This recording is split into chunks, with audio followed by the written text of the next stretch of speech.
So today the topic is 3 determinants of physical quality of life index. क्या है ये? Indicator है economic growth के. ठीक है, इकोनॉमिक ग्रोथ मतलब हमारे दिमाग में सीधी सी बात है, इकोनॉमिक ग्रोथ मीन्स फिनेंस, पैसे से रिलेट हम इस चीज़ को कर देते हैं. ठीक है, ऑफ कोर्स होगा. नेशनल इनकम फर्स्ट इंडिकेटर है हमारा, per capita income second indicator है, डेफिनेटली होता है. लेकिन there are some other measurements as well except than only money, जो कि गवर्नमेंट को बाद में लगा कि ये चीज़ें भी सुधारी जानी चाहिए, तभी हम बोलेंगे कि एक अच्छा प्रॉपर ग्रोथ हो रहा है कंट्री के अंदर. इसके अंदर first is extent of education, means literacy level of your country tells your level, कि आपके अंदर कितना ह्यूमन कैपिटल बनाने की कैपेसिटी है. पढ़ा लिखा होना अपने आप में एक ब्लेसिंग है. जैसे कि मैं भी थोड़ी देर पहले आपको एक एग्जांपल दे रही थी कि अगर आप बस में ट्रैवल कर रहे हो और आप कोई ऐसी हरकत करते हो या ऐसा कुछ बिहेव करते हो जो नहीं करना चाहिए, तो पहला क्वेश्चन क्या होता है?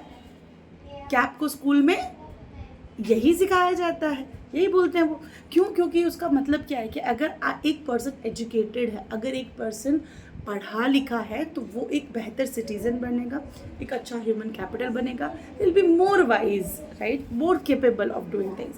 Second is life expectancy, means कितना लंबा जीवन आप हेल्दी जीते हैं.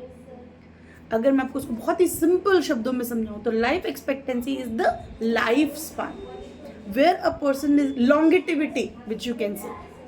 लॉन्गेटिविटी मतलब ये नहीं कि आप 200 साल जी रहे हो, आपको 5-6 बीमारियां लगी हुई हैं. नो, आपकी मेडिकल हेल्थ केयर कितनी अच्छी है. जैसे कि अगर आप देखते हो कि एक एक्सीडेंट हो जाता था, अगर बंदे की एक हड्डी टूट गई, खत्म.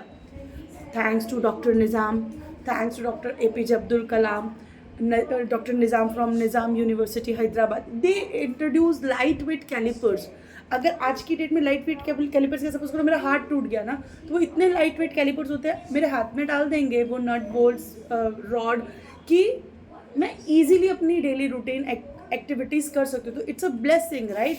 तो इसी तरीके से आप देखो, बड़ी से बड़ी बीमारियों के लिए भी साइंस ने, मेडिकल साइंस ने अच्छी अच्छी चीज़ें निकाली हैं, नई नई इन्वेंशंस हैं हमारे पास, नई नई मेडिसिन्स हैं. इन मेडिसिन फील्ड में हम कितना ग्रो कर रहे हैं, तो which again it's an indicator of growth. Covid में आप देखो, इंडिया जैसी इतनी बड़ी पॉपुलेशन को लेके कितना जल्दी कवर किया गया.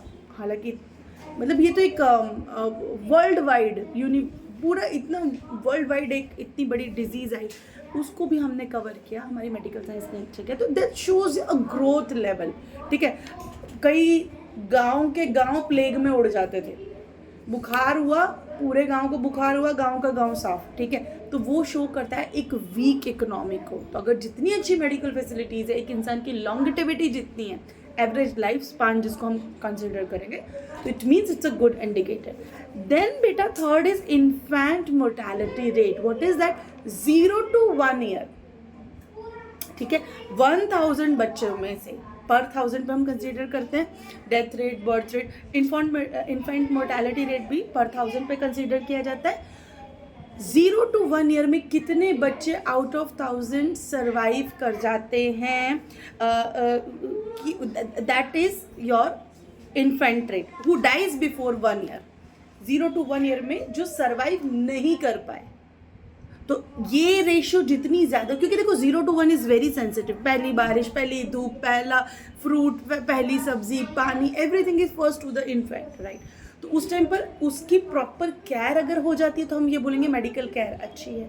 अगर वो केयर नहीं मिल पाती और ये रेशियो बढ़ता है, इट मीन्स ये एक अच्छा साइन नहीं है. लॉन्गेटिविटी का रेशियो जितना ज़्यादा होगा वो गुड साइन है, पॉजिटिव साइन है.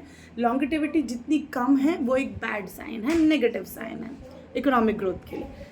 Infant mortality rate death rate से कनेक्टेड है, तो जितना ज़्यादा है ये एक नेगेटिव एस्पेक्ट है, जितना कम होगा उतना ही ये अच्छा है. कि बस 1000 में से इतने बच्चे ही की डेथ हुई, 1000 में से 2 बच्चों की डेथ हुई या 1000 में से 10 बच्चों की डेथ हुई, तो जितने कम बच्चों की डेथ होती है पहले 0 to 1 year में, that is called infant mortality rate. तो again it's a sign of growth. I hope this is clear to all of you. Thank you.